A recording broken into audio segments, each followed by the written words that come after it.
আজকের পৃথিবীর মানচিত্রের দিকে একবার তাকান তো। ইরান নামটা শুনলেই চোখের সামনে ভেসে ওঠে এক রহস্যময় আর শক্তিশালী দেশের ছবি। কিন্তু আপনি কি জানেন, আজকের এই ইরান বা প্রাচীনকালের সেই বিশাল পারস্য সাম্রাজ্য নিয়ে আজ থেকে ঠিক ১৪০০ বছর আগে এমন কিছু কথা বলা হয়েছিল যা শুনলে আজকের বড় বড় ইতিহাসবিদরাও অবাক হয়ে যান। একটু ভেবে দেখুন, সেই সময়ে পৃথিবীর সবচেয়ে বড় আর শক্তিশালী দেশ ছিল এই পারস্য, যাদের বিশাল সেনাবাহিনী আর রাজপ্রাসাদের জাঁকজমক দেখে গোটা বিশ্ব ভয় পেত। কেউ স্বপ্নেও ভাবতে পারেনি যে এত বড় একটা সাম্রাজ্যের কখনো পতন হতে পারে। অথচ তাদের থেকে হাজার মাইল দূরে আরবের এক ধুধু মরুভূমির বুকে বসে একজন মানুষ, হ্যাঁ, আমাদের প্রিয় নবী হজরত মুহাম্মদ সাল্লাল্লাহু আলাইহি ওয়াসাল্লাম, এই ইরান সম্পর্কে ২০টি লোম খাড়া করা ভবিষ্যদ্বাণী করে গিয়েছিলেন। কি ছিল সেই কথাগুলোতে? কিভাবে তিনি হাজার মাইল দূর থেকে দেখতে পেয়েছিলেন পারস্যের সেই অহংকারী প্রাসাদের পতন?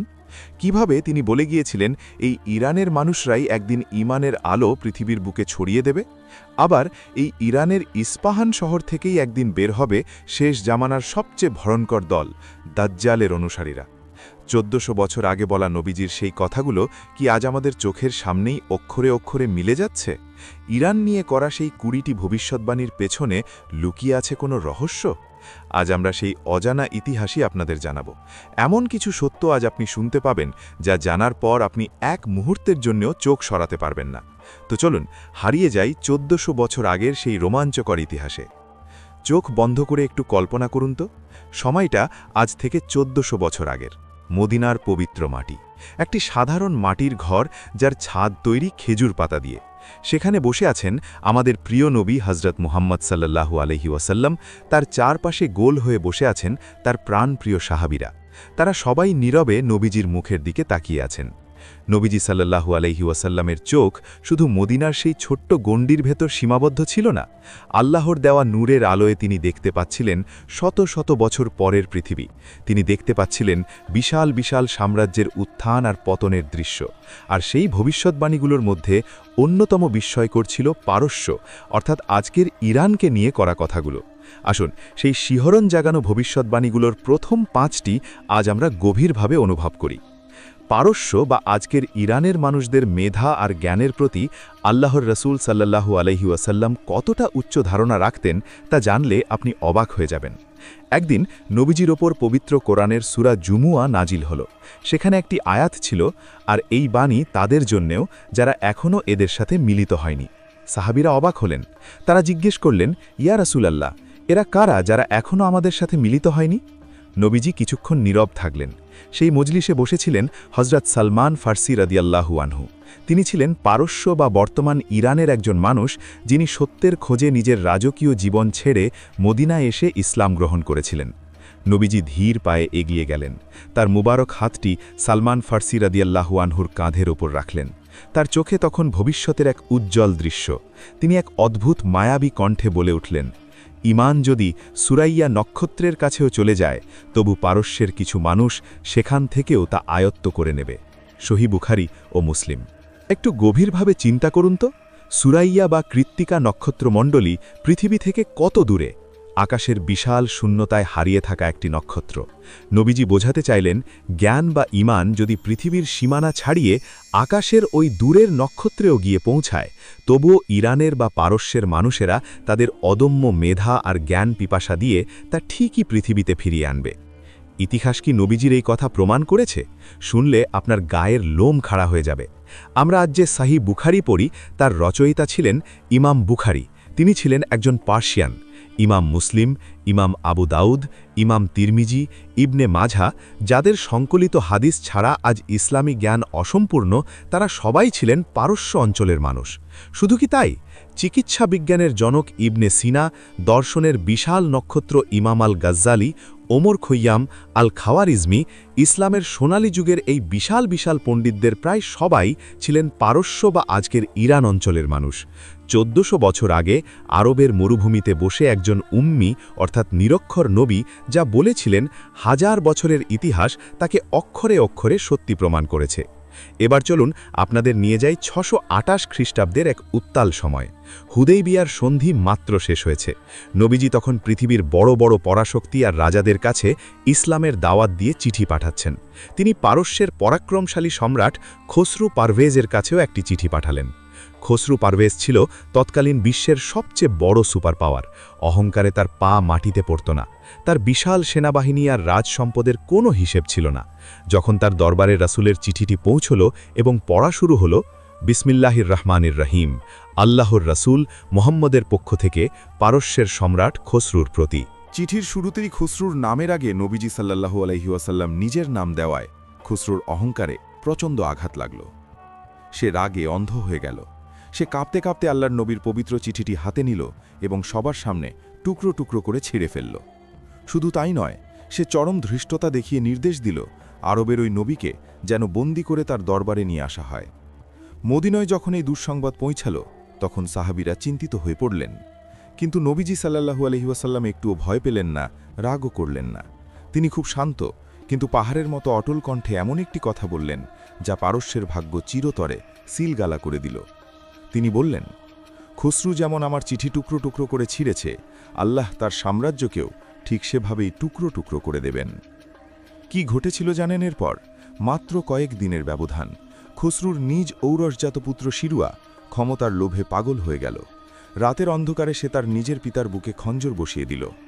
যেই খসরু পারভেজ নিজেকে দেবতার মতো শক্তিশালী ভাবত, সে নির্মমভাবে খুন হল নিজেরই ছেলের হাতে। আর ঠিক সেই দিন থেকেই শুরু হলো পারস্য সাম্রাজ্যের পতন। নিজেদের মধ্যে গৃহযুদ্ধ, হত্যা আর ষড়যন্ত্রে টুকরো টুকরো হয়ে যেতে শুরু করল শত শত বছরের বিশাল সেই সাসানীয় সাম্রাজ্য। নবীজি সাল্লাল্লাহু আলাইহি ওয়াসাল্লামের মুখ থেকে বের হওয়া একটি মাত্র বাক্য, আর পৃথিবীর সবচেয়ে বড় সাম্রাজ্যের করুণ সমাপ্তি। সুবহানাল্লাহ। এই গল্পটি শুনলে আপনার অজান্তেই চোখে পানি চলে আসতে পারে। নবীজি সাল্লাল্লাহু আলাইহি ওয়াসাল্লাম যখন মক্কা থেকে মদিনায় হিজরত করছিলেন, তখন মক্কার কুরাইশরা তাকে ধরিয়ে দেওয়ার জন্য 100 উটের বিশাল পুরস্কার ঘোষণা করেছিল। সুরাকা বিন মালিক নামের এক দুর্ধর্ষ শিকারী সেই পুরস্কারের লোভে নবীজি সাল্লাল্লাহু আলাইহি ওয়াসাল্লামের পিছু নিল। মরুভূমির তপ্ত বালুর উপর দিয়ে সে তার ঘোড়া ছুটিয়ে নবীজির খুব কাছাকাছি চলে এলো। কিন্তু যতবারই সে আক্রমণের জন্য এগিয়ে যায়, ততবারই অলৌকিকভাবে তার ঘোড়ার পা বালুর ভেতরে দেবে যেতে লাগল। সুরাকা খুব চালাক লোক ছিল। সে বুঝতে পারল এই মানুষটি সাধারণ কোনো মানুষ নন, স্বয়ং আসমানের মালিক তাকে রক্ষা করছেন। সুরাকা নিজের ভুল বুঝতে পেরে ক্ষমা চাইল। দয়ার নবী তাকে ক্ষমা করে দিলেন। সুরাকা যখন ফিরে যাচ্ছিল, তখন ধুলোমাখা এক সাধারণ মুসাফিরের বেশে থাকা মুহাম্মদ সাল্লাল্লাহু আলাইহি ওয়াসাল্লাম তাকে পেছন থেকে ডাক দিলেন এবং এমন এক কথা বললেন যা শুনে সুরাকার পায়ের নিচ থেকে মাটি সরে যাওয়ার উপক্রম হল। নবীজি বললেন, হে সুরাকা, কেমন হবে সেই দিনটি যখন তুমি পারস্য সম্রাট কিসরার হাতের সোনার বালা দুটি তোমার 2 হাতে পড়বে? সুরাকা নিজের কানকে বিশ্বাস করতে পারছিল না। কিসরা, পৃথিবীর সবচেয়ে ক্ষমতাধর সম্রাট কিসরা, আর তার হাতের রাজকীয় বালা পড়বে এই মরুভূমির এক সাধারণ বেদুইন? এটা কিভাবে সম্ভব? সময় বয়ে চলল, বছর গড়িয়ে গেল। রাসূল সাল্লাল্লাহু আলাইহি ওয়াসাল্লাম পৃথিবী থেকে বিদায় নিলেন। হযরত আবু বকরের খেলাফত শেষ হল। এরপর এলো হযরত ওমর রাদিয়াল্লাহু আনহুর শাসনকাল। কাদিসিয়ার প্রাঙ্গণে মুসলিম বাহিনীর হাতে পারস্য সাম্রাজ্যের চূড়ান্ত পতন ঘটল। পারস্যের অহংকারী রাজধানী মাদায়েন বিজিত হল। কিসরার বিশাল রাজপ্রাসাদ থেকে বিপুল ধনরত্ন উটের পিঠে চাপিয়ে মদিনায় আনা হল। মসজিদে নববীতে ধনসম্পদের পাহাড় জমেছে। হযরত ওমর রাদিয়াল্লাহু আনহু সেই রত্নভাণ্ডারের দিকে তাকিয়ে কাঁদছিলেন। হঠাৎ তার চোখে পড়ল পারস্য সম্রাটের সেই বিখ্যাত মহামূল্যবান সোনার বালা দুটি। ওমর রাদিয়াল্লাহু আনহুর মনে পড়ে গেল নবীজির সেই ভবিষ্যৎবাণীর কথা। তিনি ভরা মজলিসে দাঁড়িয়ে উচ্চস্বরা ডাক দিলেন, কোথায় সুরাকা বিন মালিক? বয়সের ভারে নুয়ে পড়া সাদা চুলদাড়ির বৃদ্ধ সুরাকা কাঁপতে কাঁপতে সামনে এলেন।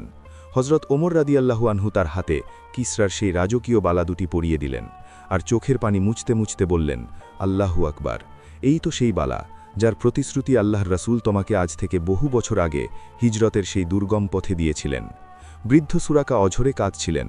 মসজিদে নববীতে উপস্থিত হাজারো সাহাবীর চোখে তখন নবীজির ভবিষ্যৎবাণী সত্য হওয়ার এক অলৌকিক আনন্দের অশ্রু ছিল। কি অদ্ভুত এক দৃশ্য, তাই না? খন্দকের যুদ্ধের সময়কার কথা। মদিনা তখন চারদিক থেকে কাফেরদের দ্বারা অবরুদ্ধ। কনকনে শীত আর প্রচণ্ড ক্ষুধার জ্বালায় সাহাবীরা পেটে পাথর বেঁধে পরীক্ষা খনন করছিলেন। পরীক্ষা খুঁড়তে গিয়ে হঠাৎ একটি বিশাল পাথর পাওয়া গেল, যা শত চেষ্টাতেও কেউ ভাঙতে পারছিল না। সাহাবীরা নবীজির কাছে গেলেন। নবীজি নিজে পরীক্ষায় নেমে এলেন। তিনি বিসমিল্লাহ বলে সেই পাথরে প্রথম আঘাত করলেন। পাথরের 1/3 ভেঙে গেল এবং একটি উজ্জ্বল স্ফুলিঙ্গ ছিটকে বেরোল। নবীজি তাকবীর দিলেন, আল্লাহু আকবার। এরপর তিনি বললেন, আমাকে সিরিয়ার চাবি দেওয়া হয়েছে। আল্লাহর কসম, আমি এই পরীক্ষায় দাঁড়িয়ে সিরিয়ার লাল প্রাসাদগুলো দেখতে পাচ্ছি। তিনি দ্বিতীয়বার আঘাত করলেন। আরও এক টুকরো পাথর ভাঙল। আবারও আগুনের স্ফুলিঙ্গ বেরোল। তিনি আবারও তাকবীর দিয়ে বললেন, আল্লাহু আকবার, আমাকে পারস্যের চাবি দেওয়া হয়েছে। আল্লাহর কসম, আমি এখান থেকে মাদায়েনের সাদা প্রাসাদগুলো দেখতে পাচ্ছি। সেই দিনগুলোতে আরবের মুনাফিকরা এই কথা শুনে আড়ালে হাসাহাসি করেছিল। তারা ব্যঙ্গ করে বলেছিল, নিজেদের পেট ভরে খাবার নেই, শৌচাগারে যাওয়ার নিরাপত্তা নেই, আর উনি স্বপ্ন দেখছেন পারস্যের সাদা প্রাসাদের। কিন্তু ইতিহাস বড়ই নিষ্ঠুর। আল্লাহ তার নবীর কথা মিথ্যা হতে দেননি। মাত্র কয়েক বছরের ব্যবধানে হজরত সাদ ইবনে আবি ওয়াক্কাস রাদিয়াল্লাহু আনহুয়ের নেতৃত্বে মুসলিম বাহিনী যখন পারস্যের রাজধানী মাদায়েনে প্রবেশ করল, তখন তাদের চোখের সামনে মাথা উঁচু করে দাঁড়িয়েছিল কিসরার সেই অহংকারের প্রতীক মাদায়েনের বিশাল শ্বেত প্রাসাদ বা হোয়াইট প্যালেস। সাহাবীরা অবাক বিস্ময়ে তাকিয়ে দেখলেন, সুবহান আল্লাহ, এই তো সেই প্রাসাদ যার কথা নবীজি খন্দকের পরীক্ষায় বসে চরম ক্ষুধার্ত অবস্থায় বলেছিলেন। সেদিন তারা ওই প্রাসাদের ভেতরে দাঁড়িয়ে কুরআনের আয়াত তেলাওয়াত করেছিলেন। আর এভাবেই সত্য হয়েছিল আরও একটি নিখুঁত ভবিষ্যৎবাণী। নবীজি তার সাহাবীদের প্রায়ই বলতেন, পারস্য এবং রোমের বিশাল ধনভাণ্ডার একদিন মুসলমানদের হাতে আসবে, এবং তা মানুষের ভোগবিলাসে নয়, বরং আল্লাহর পথে ব্যয় হবে। জাবের ইবনে সামুরা রাদিয়াল্লাহু আনহু থেকে বর্ণিত একটি হাদিসে রাসূল সাল্লাল্লাহু আলাইহি ওয়াসাল্লাম স্পষ্টভাবে বলেছেন, তোমাদের একদল মুসলিম অবশ্যই কিসরা বা পারস্য সম্রাটের শ্বেত গৃহ এবং তার ধনভাণ্ডার জয় করবে। হজরত ওমর রাদিয়াল্লাহু আনহুয়ের যুগে যখন কাদিসিয়ার মহাযুদ্ধ জয় হল, তখন পারস্যের রাজকোষ থেকে কোটি কোটি দিরহাম, মনেকে মন সোনা, রত্নখচিত তলোয়ার, কিসরার মুকুট এবং মহামূল্যবান গালিচা বা বাহারে কিসরা মদিনায় নিয়ে আসা হয়েছিল। এই বিপুল ধনসম্পদ দেখে তখনকার দিনের যে কোনো জাতির রাজা বাদশাহারা হয়তো আনন্দে পাগল হয়ে যেত, কিন্তু মুসলিমরা তা করেনি। এই সম্পদ কারো ব্যক্তিগত ব্যাংক ব্যালেন্সে জমা হয়নি, কারো ভোগবিলাসে ব্যয় হয়নি, বরং নবীজির কথা অনুযায়ী এই অঢেল সম্পদ ইসলামের প্রচার, প্রসার, রাস্তাঘাট নির্মাণ এবং গরিব দুঃখীদের কল্যাণে সমানভাবে বণ্টন করে দেওয়া হয়েছিল। পারস্যের সেই অহংকারের ধনভাণ্ডার অবশেষে পর্যবসিত হয়েছিল ইসলামের শক্তির অন্যতম উৎসে, যা পুরো বিশ্বে সাম্য ও শান্তির বাণী ছড়িয়ে দিতে সাহায্য করেছিল। কি আছে সেই ভবিষ্যৎবাণীগুলোতে? কেন ইস্পাহানের কথা বিশেষভাবে উল্লেখ করা হয়েছিল? আর খোরাসান থেকে আসা সেই বাহিনী আসলে কারা? চলুন 1400 বছর আগের সেই পাতাগুলো উল্টে দেখি। শেষ জামানা বা কেয়ামতের আগের সবচেয়ে ভয়ঙ্কর ফিতনার নাম হল দাজ্জাল। এই দাজ্জালের কথা শুনলে সাহাবীরা পর্যন্ত ভয়ে কেঁদে ফেলতেন। কিন্তু আপনি কি জানেন দাজ্জালের সবচেয়ে বড় এবং বিশ্বস্ত অনুসারীদের দল কোথা থেকে বের হবে? নবীজি আজ থেকে 1400 বছর আগে মদিনায় বসে নিখুঁতভাবে একটি শহরের নাম বলে গিয়েছিলেন। সেই শহরটি আরবে নয়, ইউরোপেও নয়, আমেরিকাতেও নয়।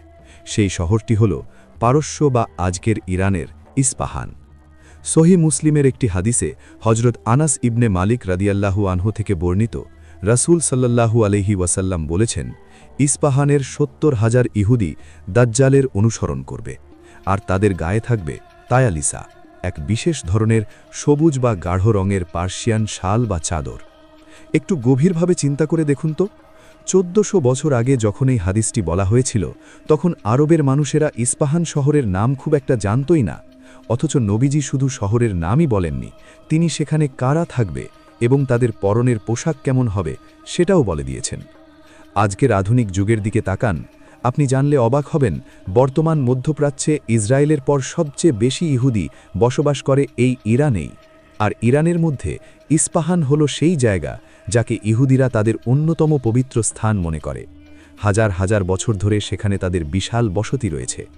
আজও যদি আপনি ইস্পাহানে যান, দেখবেন সেখানকার ঐতিহ্যবাহী পোশাকে সেই তায়ালিসা বা চাদরের প্রচলন রয়ে গেছে। কিভাবে সম্ভব? হাজার মাইল দূরের এক নিরক্ষর নবী কিভাবে জানলেন যে 1400 বছর পর ইরানের ওই নির্দিষ্ট শহরটিতেই এমন একটি জনগোষ্ঠী থাকবে যারা দাজ্জালের অপেক্ষায় বসে থাকবে? ইতিহাস আর ভূগোলের এই নিখুঁত মিল দেখে আজকের আধুনিক গবেষকদেরও আক্ষরিক অর্থেই ঘাম ছুটে যায়। ইরান নিয়ে কথা হবে আর খোরাসানের কথা আসবে না, তা কি হয়? প্রাচীন যুগে খোরাসান বলতে একটি বিশাল অঞ্চলকে বোঝানো হতো, যার বড় একটি অংশ জুড়ে রয়েছে আজকের ইরান, এবং এর সাথে রয়েছে আফগানিস্তান এবং মধ্য এশিয়ার কিছু অংশ।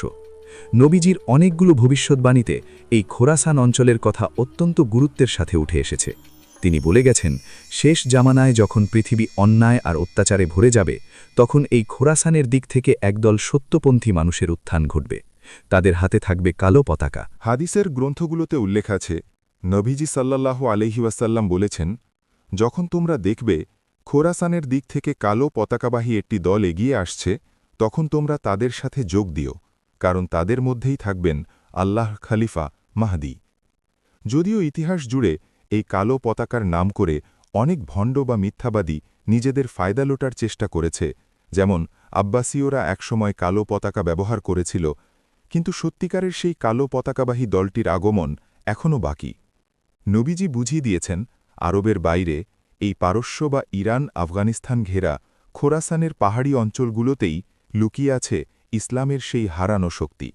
যখন সময় হবে, তখন এই দুর্গম অঞ্চল থেকেই সত্যের বিজয় নিশান উড়বে। মরুভূমির বুকে দাঁড়িয়ে বলা সেই কথাগুলো আজ আমাদের এই অশান্ত পৃথিবীর দিকে তাকালে কতটা প্রাসঙ্গিক মনে হয়, একবার ভেবে দেখেছেন? আমরা প্রথম পর্বে জেনেছিলাম, পারস্য সম্রাট কিসরা যখন নবীজি সাল্লাল্লাহু আলাইহি ওয়াসাল্লামের চিঠি ছিঁড়ে ফেলেছিল, তখন নবীজি বলেছিলেন তার সাম্রাজ্য টুকরো টুকরো হয়ে যাবে। কিন্তু এখানেই শেষ নয়, নবীজি সাল্লাল্লাহু আলাইহি ওয়াসাল্লাম এর চেয়েও বড় এবং ভয়ঙ্কর একটি ভবিষ্যদ্বাণী করেছিলেন সেই অহংকারী সাম্রাজ্য নিয়ে। হজরত আবু হুরাইরা রাদিয়াল্লাহু তাআলা আনহু থেকে বর্ণিত, আল্লাহর রসূল অত্যন্ত দৃঢ়তার সাথে ঘোষণা করেছিলেন, যখন কিসরা বা পারস্য সম্রাট ধ্বংস হবে, এরপর আর কোনো কিসরা আসবে না, এবং যখন কায়সার বা রোম সম্রাট ধ্বংস হবে, এরপর আর কোনো কায়সার আসবে না। সহিহ বুখারী ও মুসলিম। কথাটা একটু ভালোভাবে খেয়াল করুন, এরপর আর কোনো কিসরা আসবে না। ইতিহাসের পাতা ঘাঁটলে আপনি অবাক হয়ে যাবেন, রোমান সাম্রাজ্য বা বাইজেন্টাইন সাম্রাজ্য কিন্তু মুসলমানদের হাতে পরাজয়ের পরও কয়েকশো বছর ধরে পৃথিবীর অন্য প্রান্তে টিকেছিল। কাইসার বা সিজার উপাধি নিয়ে অনেকেই রাজত্ব করেছিল। কিন্তু পারস্য বা ইরানের ক্ষেত্রে কি ঘটেছিল জানেন? কাদিসিয়ার যুদ্ধ এবং নিহাবানদের যুদ্ধের পর বিশাল পারস্য সাম্রাজ্য এমনভাবে তাসের ঘরের মতো ভেঙে পড়েছিল যে এরপর পৃথিবীর বুকে ওই কিসরা বা পারস্য সম্রাটের বংশের আর কেউ কখনো মাথা তুলে দাঁড়াতে পারেনি। হাজার বছরের পুরনো সেই সাসানীয় সাম্রাজ্য চিরদিনের জন্য পৃথিবীর মানচিত্র থেকে মুছে গিয়েছিল। আজকের আধুনিক ইরানের দিকে তাকালেই আমরা দেখতে পাই, সেখানে আর কোনো অগ্নিকুণ্ড নেই। পুরো জাতি আজ এক আল্লাহর সিজদা করে। 1400 বছর আগে মহানবী সাল্লাল্লাহু আলাইহি ওয়াসাল্লাম যে আলোর প্রতিশ্রুতি দিয়েছিলেন, তা আজ পারস্যের প্রতিটি কোণায় ছড়িয়ে পড়েছে। এবার আপনাদের এমন একটি হাদিসের কথা শোনাব, যা শুনলে আপনি বুঝতে পারবেন নবীজির চোখের সামনে ভবিষ্যতের দৃশ্যগুলো কতটা পরিষ্কার ছিল।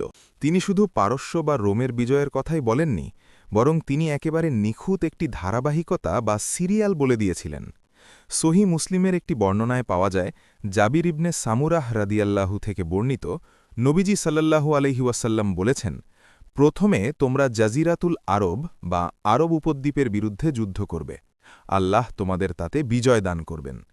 এরপর তোমরা পারস্যের বা ইরানের বিরুদ্ধে যুদ্ধ করবে, আল্লাহ তোমাদের তাতেও বিজয় দান করবেন। এরপর তোমরা রোমের বিরুদ্ধে যুদ্ধ করবে, আল্লাহ তোমাদের তাতেও বিজয় দান করবেন। আর সবার শেষে তোমরা দাজ্জালের বিরুদ্ধে যুদ্ধ করবে, আল্লাহ তোমাদের সেই যুদ্ধেও বিজয় দান করবেন। কি অদ্ভুত এই কথাগুলো! ইতিহাস খুলে দেখুন, ঠিক এই সিরিয়াল অনুযায়ী সবকিছু ঘটেছে। নবীজি সাল্লাল্লাহু আলাইহি ওয়াসাল্লামের জীবদ্দশায় এবং হজরত আবু বকর রাদিয়াল্লাহুর শুরুতে প্রথমে পুরো আরব উপদ্বীপ মুসলমানদের হাতের মুঠোয় আসে। এরপর হজরত ওমর রাদিয়াল্লাহুর যুগে দ্বিতীয় ধাপে পারস্য বা ইরান বিজিত হয়, আর তার পরপরই আসে রোমানদের সাথে লড়াই এবং সিরিয়া, ফিলিস্তিন ও রোমান সাম্রাজ্যের বিশাল অংশ বিজয়। নবীজি সাল্লাল্লাহু আলাইহি ওয়াসাল্লামের বলা 4টির মধ্যে প্রথম 3টি ভবিষ্যদ্বাণী একদম হুবহু কাঁটায় কাঁটায় সিরিয়াল অনুযায়ী মিলে গেছে। বাকি রইল শুধু একটি, দাজ্জালের বিরুদ্ধে যুদ্ধ এবং চূড়ান্ত বিজয়। 3টি যখন অক্ষরে অক্ষরে মিলে গেছে, তখন চতুর্থটি যে খুব শীঘ্রই আমাদের সামনে আসতে চলেছে, তাতে কি কোনো সন্দেহ আছে? কি আছে সেই বাকি ভবিষ্যদ্বাণীগুলোতে? কেন আজকের দুনিয়ায় ইরানকে নিয়ে এত আলোচনা? 1400 বছর আগের সেই কথাগুলো কি আজকের খবরের কাগজের হেডলাইনের সাথে মিলে যাচ্ছে? চলুন ইতিহাসের পাতা থেকে সেই পর্দা একটু একটু করে সরাই। নবীজি সাল্লাল্লাহু আলাইহি ওয়াসাল্লামের চোখের সামনে আল্লাহ তাআলা ভবিষ্যতের পর্দা এমনভাবে সরিয়ে দিয়েছিলেন যে তিনি শুধু সাম্রাজ্য পতনের কথাই বলেননি, পারস্যের কোন কোন অঞ্চল কিভাবে বিজয় হবে এবং সেখানকার মানুষদের চেহারা কেমন হবে সেটাও নিখুঁতভাবে বলে গিয়েছিলেন। সহি বুখারীর একটি হাদিসে হজরত আবু হুরায়রা রাদিয়াল্লাহু থেকে বর্ণিত, আল্লাহর রসুল সাল্লাল্লাহু আলাইহি ওয়াসাল্লাম বলেছেন, ততদিন পর্যন্ত কেয়ামত হবে না যতদিন না তোমরা খুজ ও কিরমানের অনদব বা অনারব জাতির সাথে যুদ্ধ করবে। তাদের চেহারা হবে লালচে, নাক হবে চ্যাপ্টা, চোখ হবে ছোট ছোট, আর তাদের মুখমণ্ডল দেখলে মনে হবে যেন হাতুড়ি দিয়ে পেটানো শক্ত কোনো ঢাল। তাদের জুতো হবে পশুর লোমের তৈরি। একটু গভীরভাবে চিন্তা করে দেখুন তো, মদিনার মরুভূমিতে বসে নবীজি সাল্লাল্লাহু আলাইহি ওয়াসাল্লাম পারস্যেল বা আজকের ইরানের দুটি নির্দিষ্ট প্রদেশের নাম বলছেন, খুজিস্তান এবং কিরমান, আর সেখানকার যে যোদ্ধাদের সাথে মুসলমানদের যুদ্ধ হবে তাদের চেহারার নিখুঁত বর্ণনা দিচ্ছেন। ইতিহাসের পাতা ঘাটলে দেখা যায় খুজিস্তান এবং কিরমান অঞ্চলে সেই সময় এমন কিছু উপজাতি এবং সৈন্যবাহিনীর বাস ছিল যাদের চেহারা ঠিক নবীজির বর্ণনার মতোই। বিশেষ করে পরবর্তীতে মঙ্গল বা তুর্কি বংশোদ্ভূত যোদ্ধারা যখন ওই অঞ্চলে আধিপত্য বিস্তার করেছিল, তাদের চেহারার সাথে এই হাদিসের বর্ণনা আক্ষরিক অর্থেই শতভাগ মিলে যায়। কিভাবে সম্ভব? একজন মানুষ যিনি জীবনে কখনো আরবের বাইরে ওই দুর্গম পাহাড়ি অঞ্চলগুলোতে যাননি, তিনি কিভাবে জানলেন সেখানকার মানুষদের চোখের গড়ন বা নাকের আকৃতি কেমন হবে? ইতিহাসবিদরা আজও এই নিখুঁত বর্ণনা পড়ে অবাক হয়ে যান, আর আমাদের ঈমান কেবল আরও শক্ত হয়। এবার আপনাদের এমন একটি রোমাঞ্চকর ঘটনা শোনাব যা হার মানাবে যে কোনো আধুনিক থ্রিলার সিনেমাকেও। আমরা আজই জেনেছি পারস্য সম্রাট খসরু পারভেজ নবীজির চিঠি ছিঁড়ে ফেলেছিল এবং নবীজিকে বন্দী করার নির্দেশ দিয়েছিল। কিন্তু কাকে নির্দেশ দিয়েছিল জানেন? তৎকালীন ইয়েমেন ছিল পারস্য সাম্রাজ্যের অধীনে, আর ইয়েমেনের পার্সিয়ান গভর্নর ছিল বাজান। খসরু পারভেজ বাজানকে কড়া নির্দেশ দিল, আরবের ওই লোকটিকে বন্দী করে আমার দরবারে পাঠাও। গভর্নর বাজান দুজন অত্যন্ত শক্তিশালী এবং দুর্ধর্ষ পার্সিয়ান সেনাকে মদিনায় পাঠালো নবীজিকে ধরে আনার জন্য। তারা যখন মদিনায় এসে দম্ভের সাথে নবীজির সামনে দাঁড়াল, তখন নবীজি একটুও ভয় পেলেন না। তিনি খুব শান্তভাবে তাদের বললেন, আজ তোমরা বিশ্রাম নাও, আগামীকাল সকালে আমার কাছে এসো। পরদিন সকালে ওই দুই পার্সিয়ান সেনা যখন নবীজির সামনে এলো, তিনি মুচকি হেসে এমন একটি কথা বললেন যা শুনে তাদের পায়ের নিচ থেকে মাটি সরে গেল। নবীজি সাল্লাল্লাহু আলাইহি ওয়াসাল্লাম বললেন, তোমরা ফিরে যাও, তোমাদের গভর্নর বাজানকে গিয়ে বলো, আমার রব আল্লাহ গতরাতে তোমাদের রব খসরু পারভেজকে হত্যা করেছেন, তার নিজের ছেলেই তাকে খুন করেছে। সুবহান আল্লাহ! তারা তো অবাক, 1000 মাইল দূরের খবর উনি কিভাবে জানলেন? তারা ইয়েমেনে ফিরে গিয়ে গভর্নর বাজানকে সব জানাল। বাজান ছিল খুব বুদ্ধিমান। সে বলল, আমরা কিছুদিন অপেক্ষা করি, যদি এই খবর সত্যি হয় তবে উনি কোনো সাধারণ মানুষ নন, উনি আসলেই আল্লাহর নবী। কয়েকদিন পর পারস্য থেকে সরকারি চিঠি এলো। সেখানে লেখা ছিল, আমি শিরুয়াহ আমার পিতা খসরুকে হত্যা করে সিংহাসনে বসেছি। এই চিঠি পড়ার সাথে সাথে গভর্নর বাজানের চোখ দিয়ে অঝরে পানি পড়তে লাগল। সে বুঝতে পারল আরবের মরুভূমিতে বসা ওই মানুষটি কোনো সাধারণ মানুষ নন। সাথে সাথে বাজান এবং ইয়েমেনে বসবাসরত হাজার হাজার পার্সিয়ান সৈন্য এক বাক্যে ইসলাম গ্রহণ করল। কোনো যুদ্ধ ছাড়াই, এক ফোঁটা রক্তপাত ছাড়াই পারস্যের একটি বিশাল প্রদেশ ইসলামের ছায়াতলে চলে এলো। নবীজি সাল্লাল্লাহু আলাইহি ওয়াসাল্লামের একটি মাত্র অলৌকিক ভবিষ্যদ্বাণী আর হাজারো মানুষের অন্তর ঈমানের আলোয় আলোকিত হয়ে গেল।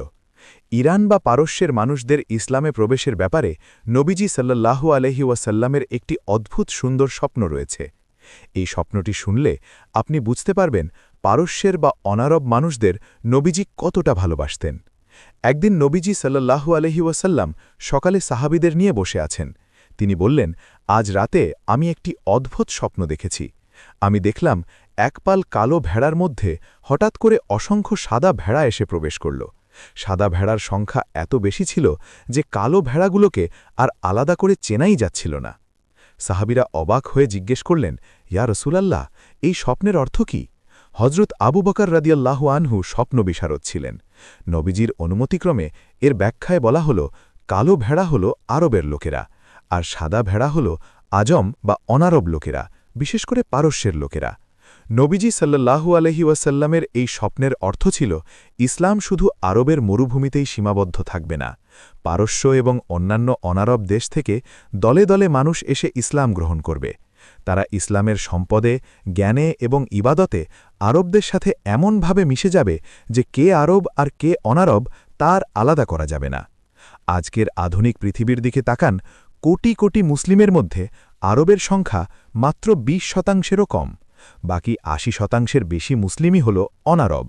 আর পারস্য বা ইরান থেকে যে কত শত ইসলামী পণ্ডিত, ইমাম এবং বিজ্ঞানীর জন্ম হয়েছে তা তো আমরা প্রথম পর্বেই জেনেছি। নবীজি সাল্লাল্লাহু আলাইহি ওয়াসাল্লামের দেখা ওই সাদা ভেড়ার স্বপ্নের নিখুঁত বাস্তবতা হল আজকের এই বিশাল মুসলিম উম্মাহ।